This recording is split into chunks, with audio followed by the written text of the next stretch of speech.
1973, our U.S. Supreme Court legalized abortion in all 50 states. We'll hear arguments in number 18, Roe against Wade. Well, there's no state, is there, that equates abortion with murder.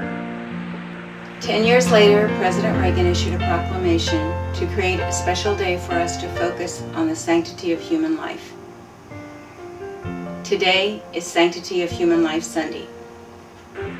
It is presumed the fetus is alive when an abortion is performed. Back in 1973, we didn't know abortions would become so common, and that over 1 million would be performed in the U.S. every year. We also didn't know that other countries would follow our lead, and that this would result in over 50 million babies being aborted throughout the world. 90% of women who have had an abortion regret their decision. And many Christian women who have had an abortion can't accept God's forgiveness.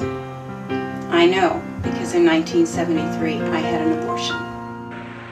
How can you prove that the fetus is alive at the time when an abortion is performed? Roe versus Wade was making national news, and I was relieved to find out that I could have an abortion and it would be legal. So I went to my doctor and I asked him if he would perform an abortion for me, and he agreed to do it, and he did it in the local hospital. I wasn't a Christian at the time, but that doesn't make what I did okay. It was a selfish decision on my part. For many years, I've dealt with guilt, shame, a lot of anger, depression, and a few years ago, I battled alcohol for a couple of years. Tom and I will be celebrating our 31st wedding anniversary in March. And for many of those years, I didn't feel worthy of his love. And I also didn't feel worthy of a relationship with God.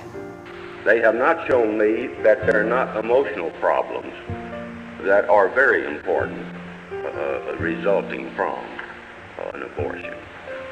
This fall, I took the Experiencing God Bible study with Chris Hendrickson.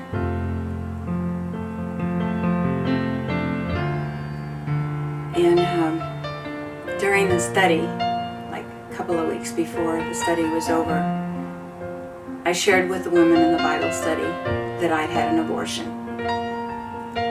The reaction I got was not what I expected. Instead of looking away, looking up, looking down, they just looked me right in the eye, and most of them got up and came around me and they prayed for me. And I really felt God's love and their love that night. Today, I know in my heart that God has forgiven me. And part of my healing is to come forward and tell others. If I can just help one person who's had an abortion, or keep one person from having an abortion, then sharing my story is worth it. The best advice I can give any man or woman who's been involved in an abortion is this: if you've asked God's forgiveness, then you need to accept the forgiveness that Jesus Christ has given you freely.